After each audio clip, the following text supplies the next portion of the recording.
Hello बच्चों, आज की इस वीडियो में हम ब्लड रिलेशंस जो कि रीजनिंग का एक बहुत इंपॉर्टेंट टॉपिक है। और ये जो टॉपिक है ना, ये जितने भी कॉम्पिटिशनल एग्ज़ाम्स हैं सभी में पूछा जाता है। चाहे वो लो लेवल का हो, चाहे वो हाई लेवल का हो, ये टॉपिक आता ही है। तो आज हम ये टॉपिक स्टार्ट करेंगे और ये वीडियो जो है वो बिल्कुल बेसिक्स की वीडियो होगी, जिसमें हम ये समझेंगे कि हम कैसे जो भी ब्लड रिलेशन के क्वेश्चंस आते हैं उन्हें हम अप्रोच करेंगे। ठीक है, तो चलो टाइम वेस्ट नहीं करते हैं और जल्दी से स्टार्ट करते हैं। सबसे पहली चीज़ मैंने यहाँ लिख दी है, जो है कि जब भी कोई ब्लड रिलेशन का क्वेश्चन आएगा ना, तो हम वहाँ पे दो चीज़ों की बात करेंगे। पहली है एक मेल और दूसरी है एक फ़ीमेल।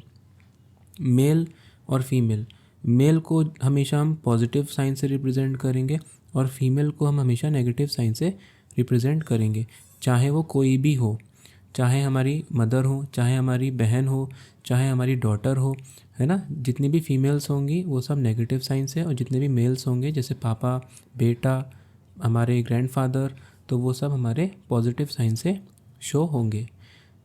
ठीक है।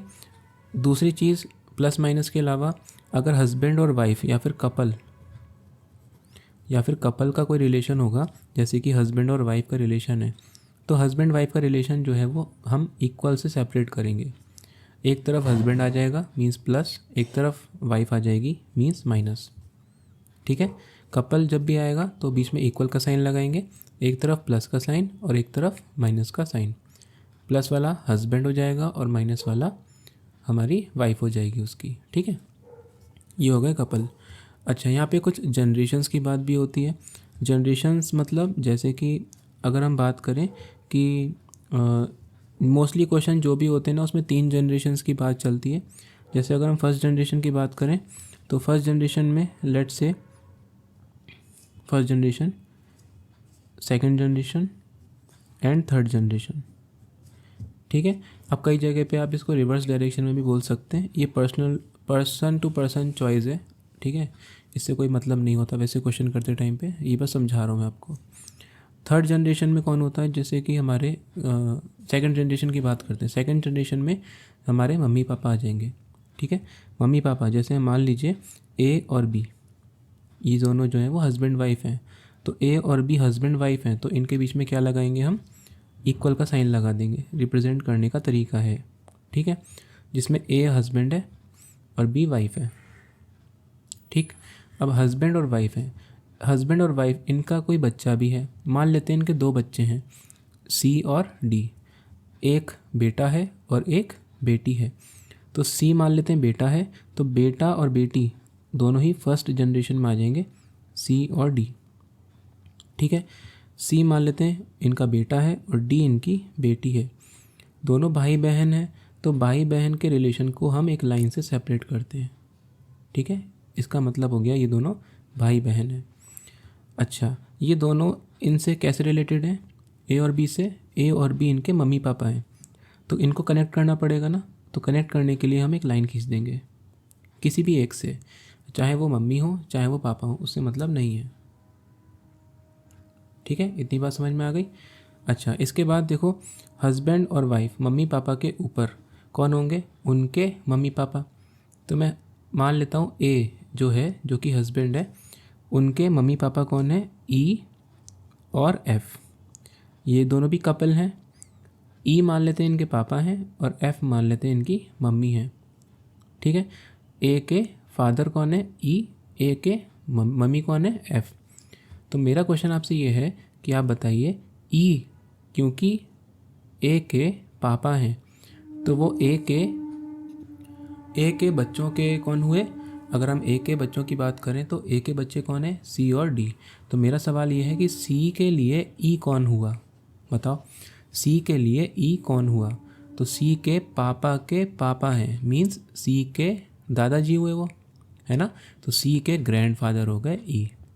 इसी तरीके से सी के लिए एफ कौन हुआ, सी के लिए एफ कौन हुआ, एफ जो है वो ई की वाइफ है, मतलब कि दादाजी की वाइफ है।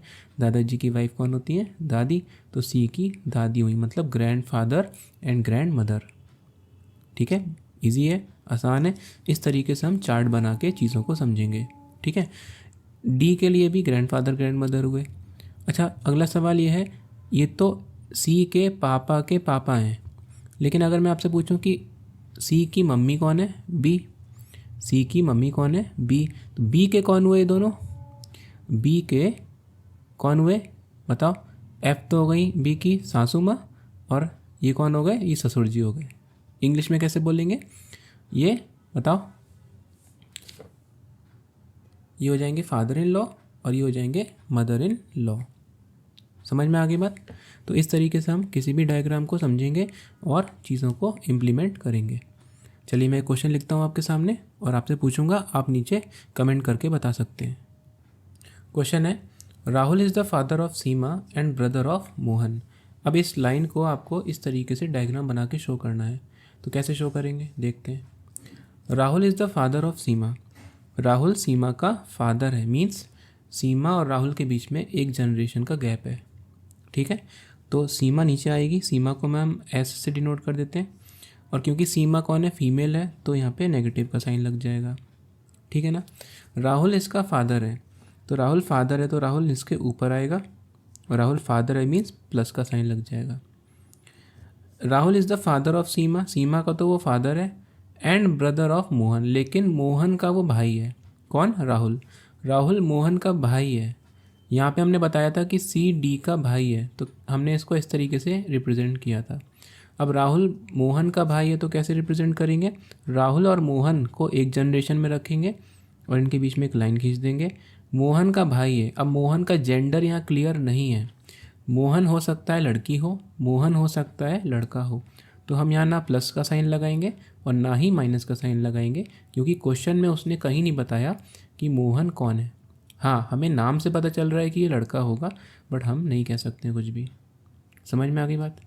चलो एक क्वेश्चन और देता हूँ मैंने एक लाइन और ऐड करी है, इसी रिलेशन में आपको इसको फिट करना है। ठीक है, अब देखो क्या कह रहा है, Geeta is mother in law of Rahul and Ritika is the sister of Seema. Ritika is the sister of Seema, Ritika Seema की बहन है, रितिका सीमा की बहन है, तो सीमा को हमने ऐसे से डिनोट किया था यहाँ पे, तो रितिका सीमा की बहन है, तो रितिका इसके साथ ही इसी जनरेशन में लग जाएगी, और क्योंकि सीमा की बहन है तो उसका जेंडर क्लियर कर दिया है, इसका मतलब रितिका भी नेगेटिव में शो करी जाएगी। रितिका को आर आई से रिप्रेजेंट कर देते हैं, क्योंकि यहाँ पे राहुल के लिए हमने आर यूज़ किया है, रितिका के लिए आर आई रिप्रेजेंट कर देते हैं। ठीक है, पहली लाइन पढ़ते हैं, Gita is mother in law of Rahul, Gita Rahul की मदर इन लॉ है। इसका मतलब क्या हुआ कि राहुल की शादी हो चुकी है, तभी तो उसके ये बेटे हैं, है ना, राहुल की सॉरी बेटी है, 2 बेटियां हैं, राहुल की 2 बेटियां हैं, इसका मतलब राहुल की शादी हो चुकी है। राहुल की शादी किसी लड़की से हुई होगी ऑब्वियसली, तो हमें उस लड़की का कुछ नहीं पता, तो यहाँ पे हम गैप छोड़ देंगे, हमें नहीं पता है कुछ भी।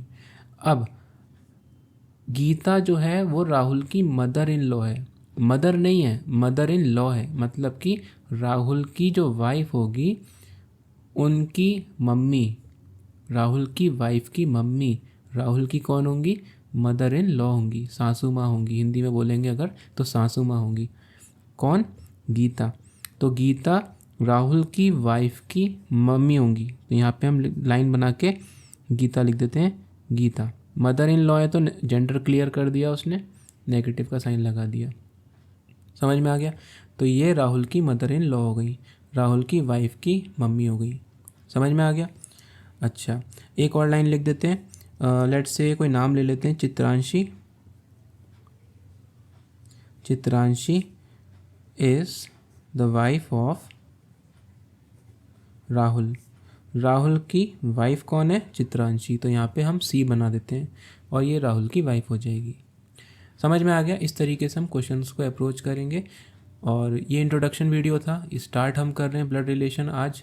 तो अब आने वाली वीडियोस में हम क्या करेंगे, एक प्लेलिस्ट बना लेंगे और जो भी वीडियोस में हम बनाएंगे उसमें हम बेसिक क्वेश्चन से स्टार्ट करेंगे, इसी तरीके से क्वेश्चंस को फिट करेंगे और सॉल्व करेंगे। ठीक है, आई होप आपको आज की वीडियो समझ में आई होगी। और ये जो भी बच्चे कंपटीशन एग्ज़ाम की तैयारी कर रहे हैं उनके लिए बहुत इंपॉर्टेंट वीडियो है, अच्छी वीडियो है। समझ में आई तो प्लीज़ कमेंट करके ज़रूर बताना। ठीक है, और आने वाली वीडियोस में हम बहुत सारे क्वेश्चंस करेंगे इसी से रिलेटेड, तो स्टे ट्यून्ड। और नीचे इसके डिस्क्रिप्शन में हम इसका लिंक डाल देंगे, इसकी प्लेलिस्ट बना रहे हैं हम ब्लड लिस्ट की, ठीक है, ब्लड रिलेशन की, तो वहाँ से आप सारी वीडियोस देख सकते हैं। चलिए मिलते हैं इसकी नेक्स्ट वीडियो में। आई होप आपको समझ में आया होगा। सब्सक्राइब कर लीजिएगा चैनल को अगर नए हो चैनल पे तो। Thank you and have a nice day.